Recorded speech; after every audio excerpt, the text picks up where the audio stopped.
one country which could stand up to Goldman Sachs is the United States. After all, it's an American bank. It's quite clear there that no government, even President Obama, wants really to curtail the banks. They do it a bit from the outside, but basically they don't really want to break the banks who are too big to fail and who create a real risk, systemic risk. So in that case, since even the American government doesn't want to do anything, no government in Europe is strong enough, especially these days, to do anything, and more than anything, the government who could do something like Germany is very close to the bank. The banking establishment in Germany is very close to the CDU or to the SPD or to the party, all over. So the only hope there is going through the only hope there is G20 and in general like the Basel III committee to increase the amount of capital the banks need to have on their balance sheet.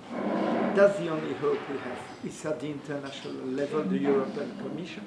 The problem is that the US is reluctant, and in Europe, the United Kingdom, close to the city, is also torpedoing any attempt of regulation by the European Community. So at the moment, you can only be a bit pessimistic.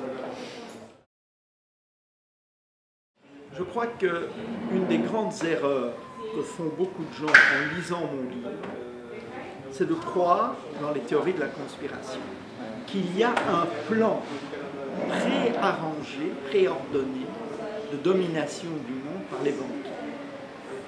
Souvent avec des tonalités racistes et antisémites derrière. C'est pas du tout ça. Une banque, que ce soit Goldman Sachs ou les autres, cherche à faire des profits. Et regarde les opportunités en ces termes-là, pas en termes de domination politique ou d'imposer des valeurs. Mais je crois qu'il est important pour nous que ce pouvoir soit limité. Mais il n'y a pas du tout de volonté de dominer le monde. Les banques ont trop de pouvoir aujourd'hui, et une banque comme Goldman Sachs est particulièrement bonne à ce qu'elle fait parce qu'ils engagent les meilleurs, les plus intelligents, parce qu'ils ont une culture d'entreprise qui favorise le travail en équipe, parce que l'information circule, parce qu'ils font tout. Et n'importe quoi en général, ils font absolument, ils couvrent toutes les activités, ce sont des supermarchés de la finance, mais ils ne cherchent que du profit. En Grèce, ça leur a apporté 600 millions d'euros. Leur objectif n'était pas de déstabiliser la Grèce, l'objectif de Goldman Sachs n'est pas de déstabiliser la zone euro. Pour leurs affaires, il vaut mieux que la zone euro soit prospère. Parce qu'alors, il y a des fusions-acquisitions, parce qu'il y a de l'argent qui se crée, il faut gérer ça. Leur intérêt n'est pas cela. Maintenant, s'ils peuvent faire de l'argent avec les problèmes de la Grèce, du Portugal, de l'Espagne, ils en feront. Eux comme les autres.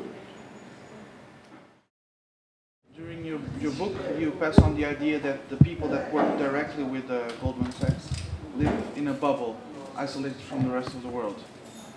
Their action, nonetheless, destroys countries, ruins the people, and concentrates unimaginable fortunes. Do you think that these people are aware of the effects of their action? Are they only thinking about making money in a very competitive world? Or are they sort of convinced that they are a breed apart from the rest of mankind? It's a bit of everything. Certainly they have a feeling to be above the law and above everyone else, because that feeling of powerful and impunity is given by money. The second thing is that at the same time, money doesn't bring you a lot of happiness. Even if everything is given to you. You work very bloody hard if you're a banker. to arrive at that money. You sacrifice family, friends, personal life to have money.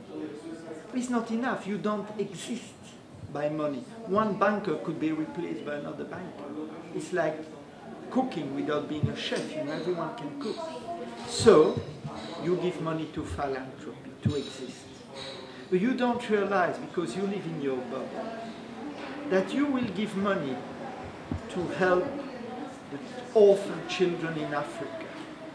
And at the same time, your action by speculating on commodities, on oil, on metals, on agricultural products, could impoverish and create this problem in Africa.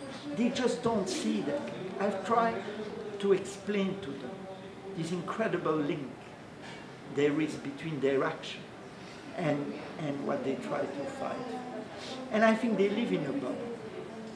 But today, the bubble is cracking. Why? Because their children are ashamed to say that their parents work in bank. Their wife is sometimes ashamed to say, speak about London, that their husband works in bank. The public opinion is so angry at bank that it's no longer a rewarding profession or seen as rewarding profession. And I think that's a hope that through the social criticism that the behavior becomes more ethical. But I think the best way to force people to change their habit is regulation, but that needs political wish, and governments are not doing it.